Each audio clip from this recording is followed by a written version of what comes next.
Di zaman yang sudah modern saat ini, berbagai kabar burung cepat sekali menyebar. Hanya dalam hitungan detik, dengan sekali klik, maka berita akan tersebar ke seluruh Indonesia, bahkan dunia. Wow, semua berita yang ada jangan ditelan mentah-mentah ya guys, karena belum tentu berita tersebut berdasarkan fakta, bisa jadi berita hoax.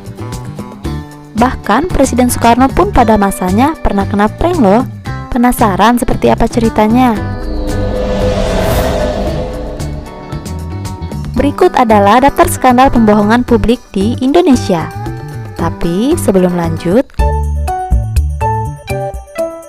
bantu channel ini berkembang yuk dengan cara tekan tombol subscribe-nya dan aktifkan lonceng notifikasinya agar kalian tidak ketinggalan info menarik dari channel ini. 9 skandal pembohongan publik di Indonesia. 1. Kisah Raja Idrus dan Ratu Markona. Pada masa Presiden Soekarno, ada kisah Markona dan Raja Idrus. Awalnya dimulai tahun 1950-an saat muncul kehebohan nasional ketika ada sepasang suami istri diterima Presiden Soekarno di Istana Negara. Orang itu adalah sejoli yang mengaku sebagai raja dan ratu dari anak dalam, Jambi. Raja Idrus dan Ratu Markona berhasil masuk ke istana atas saran seorang pejabat agar Bung Karno berkenan menemuinya. Saran ini bisa diterima oleh Bung Karno karena raja dan ratu ini punya kekuatan tertentu yang bisa membantu pembebasan Irian Barat pada masa itu. Tentu saja Presiden Soekarno yang saat itu punya obsesi mengusir Belanda di Irian Barat, Papua saat ini, menyambutnya dengan gembira. Dua koran kala itu yakni Masa Marhaen dan Duta Masyarakat memajang foto sang raja dan ratu bersama Bung Karno di halaman depan. Di foto tersebut diberi keterangan Raja Idrus dan Ratu Markona akan membantu Indonesia membebaskan Irian Barat. Laksana air bah, keterpesonaan kepada Raja Idrus dan Ratu Markona melimpah ruah. Pasangan ini menjadi pesohor baru dadakan. Para pejabat antusias menyalami, publik pun ikut terkesima. Apalagi sosok Ratu Markona ini lumayan cantik meski punya sedikit cacat di bagian mata. Sosok pasangan ini laku keras bak pisang goreng. Jurnalis pun sibuk meliput dan publik di mana-mana mengajaknya berfoto. Ada berita dan desas-desus bahwa keduanya diberi uang saku lumayan besar, menginap gratis di hotel mewah, hingga makan free di restoran elit. Bahkan, dikabarkan mereka dijamu bukan hanya sehari dua hari saja, tapi sampai berpekan-pekan lamanya. Keren sekali. Celakanya nasib mujur Raja Idrus dan Ratu Markona kemudian terbongkar. Kala itu, kedua sejoli ini tengah asik berpesiar dan shopping barang mewah di sebuah pusat belanja di Jakarta. Tanpa mereka sadari, ada seorang tukang becak yang mengenali Raja Idrus di pasar. Ia mengatakan bahwa Raja Idrus adalah temannya yang juga sama-sama penarik becak. Berita ini terendus wartawan dan mencoba menelusuri kebenarannya. Alhasil, ternyata memang benar Raja Idrus hanya seorang tukang becak dan sang permasyurinya adalah seorang PSK kelas teri. 2. Bayi ajaib Cut Zahara Fona. Tidak hanya pada masa Soekarno, di era Presiden Soeharto juga terdapat peristiwa penipuan dan berita hoax yang fenomenal, yakni kasus janin yang dapat berbicara di dalam kandungan. Indonesia dihebohkan dengan bayi ajaib di dalam kandungan yang bisa diajak berbicara dan bahkan mengaji di dalam perut Cut Zahara Fona, wanita 26 tahun asal Sigli, Kabupaten Pidi, Aceh. Kala itu, Wakil Presiden Adam Malik dan Presiden Soeharto sempat tertarik dengan fenomena itu. Bahkan, Menteri Agama saat itu juga memberikan komentar di media massa. Akhirnya, tim medis RSPAD Ikatan Dokter Indonesia, Kejaksaan Agung, dan Polri turun tangan. Saat hendak diperiksa oleh tim Ikatan Dokter Indonesia di RSPAD Gatot Subroto tanggal 13 Oktober 1970, Cut Zahara Fona mengatakan bayinya menolak. Namun, ia diperiksa sepekan kemudian. Tim dokter RSCM juga memeriksa Cut Zahara dan menyatakan tidak ada janin di rahim perempuan itu.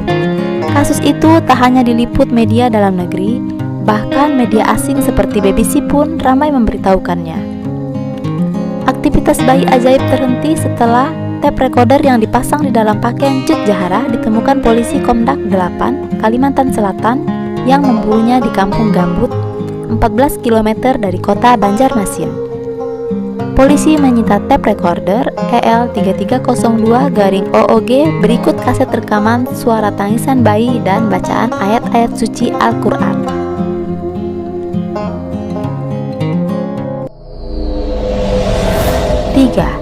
Mengaku Supriyadi yang hilang. Andaryoko Wisnu Prabu mengaku sebagai pahlawan nasional Indonesia, Supriyadi yang hilang. Andaryoko Wisnu Prabu yang lahir pada tanggal 23 Maret 1920 dan meninggal pada tanggal 3 Juni 2009 adalah seorang pensiunan Kerasidenan Semarang asal Pendurungan yang dikenal karena mengaku sebagai pahlawan nasional Indonesia. Supriyadi yang hilang. Menurut pengakuannya, ia telah menanggalkan nama Supriyadi sejak tahun 1950. Meskipun demikian, adik tiri Supriyadi, Utomo Darmadi, menyatakan bahwa Andaryoko tak mirip sama sekali dengan Supriyadi. Sementara menurut sejarawan LIPI, Aspi Warman Adam, Andaryoko merupakan anggota pembela tanah air atau PETA, tetapi bukan Supriyadi. Andaryoko dan Supriyadi memiliki tanggal lahir berbeda. Andaryoko mengaku lahir di 22 Maret 1920, sementara Supriyadi menurut keluarga Darmadi lahir di Blitar 13 April 1923. Menurut Suroto Darmadi, salah seorang keluarga Darmadi dari tanggal lahir saja sudah ketahuan bahwa Andaryoko bukanlah Supriyadi. Selain itu, kata Suroto, wajah Andaryoko sangat berbeda dengan Supriyadi. 4. Mengaku sebagai pencipta lagu. Eko Ramadia Adhikara, seorang blogger tunanetra, mengklaim sebagai pencipta lagu permainan video Jepang seperti Super Mario Galaxy, Xenogears, dan Final Fantasy Origins. Berkat klaim prestasi ini, ia pernah diundang ke acara Kick Andi di Metro TV. Awal mulanya terjadi pada tahun 2003. Kala itu Ramadia Andikara tengah menjadi pendengar aktif pada diskusi para blogger di stasiun radio. Sebagai blogger tunanetra, kehadirannya dalam diskusi mengundang banyak perhatian. Sampai suatu saat, stasiun radio itu pun mengundang sebagai pembicara dalam sebuah dialog.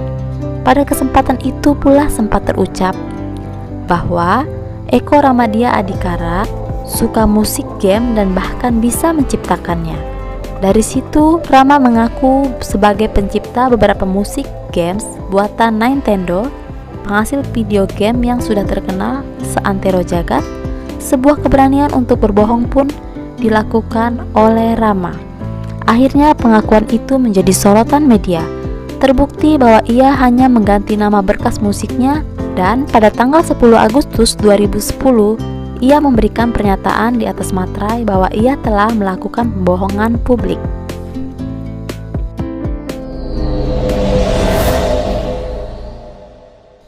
Lima, mengklaim berhasil menghasilkan energi dari air.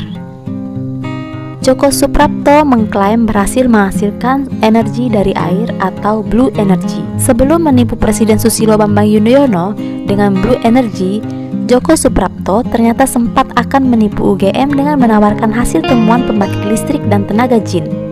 Tenaga jin? Wow! Hal ini diutarakan oleh Kepala Pusat Studi Energi, Dr. Randes Sudiartono kepada wartawan Rabu 28 Mei di kampus UGM. Dijelaskan oleh Sudiartono pada akhir bulan Desember tahun 2005 yang lalu, bersama dengan 8 orang temannya datang ke UGM untuk memperlihatkan hasil temuannya tentang pembangkit listrik dengan menggunakan tenaga yang tidak diketahui secara jelas. Ia bertemu dengan Presiden Susilo Bambang Yudhoyono untuk membahas risetnya, namun belakangan terbukti bahwa klaimnya palsu.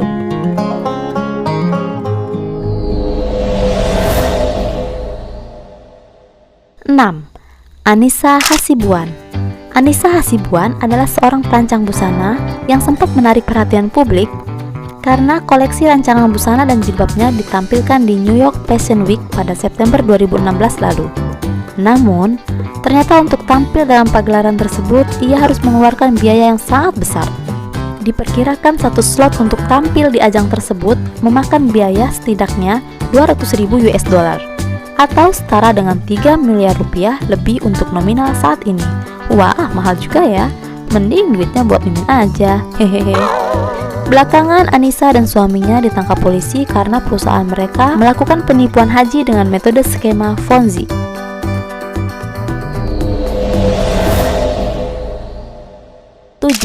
Dwi Hartanto, mahasiswa S3 Universitas Teknologi Delft yang digadang-gadang sebagai penerus Habibie, mengklaim sebagai lulusan Universitas Tokyo yang berkecimpung di bidang riset dirgantara, satelit, dan roket. Bahkan ia mengaku bahwa ia adalah satu-satunya orang di luar Eropa yang masuk ke dalam ring 1 teknologi ESA, Europe Space Agency. Selain itu, sejumlah media memuat berita segudang prestasi yang dicapai Dwi, seperti memenang kompetensi antar badan antariksa di Jerman dan meraup hadiah 15.000 euro berkat riset berjudul Lethal Weapon in the Sky.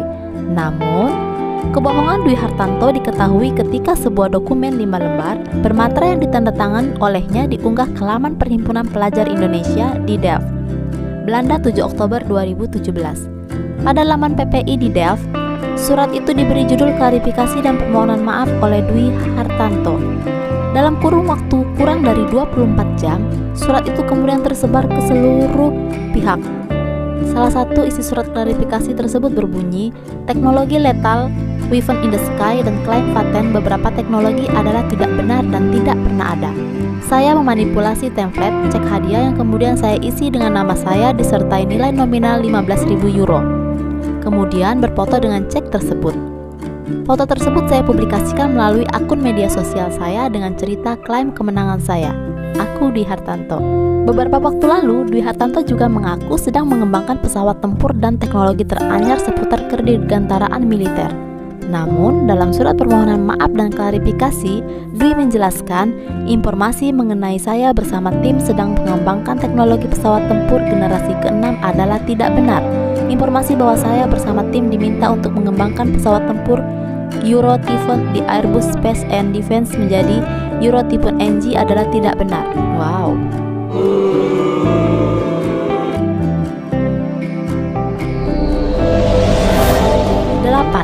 Ratna Sarumpait.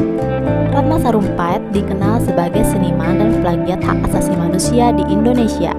Pada September 2018, fotonya dengan wajah membengkak menyebar di media sosial dan ia mengklaim telah menjadi korban pemukulan.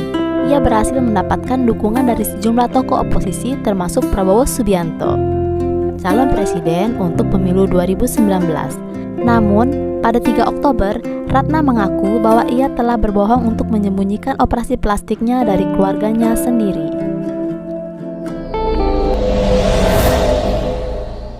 9. Bangun Samudra. Bangun Samudra seorang ustadz mu'alaf yang diklaim dalam poster sebagai seorang petobat baru dan bekas imam. Bahkan ia mengaku pernah belajar ke S3 di Vatikan. Belakangan Bangun Samudra diketahui cuma pernah bersekolah di SMA Katolik Seminari Garum di Kota Blitar, Jawa Timur.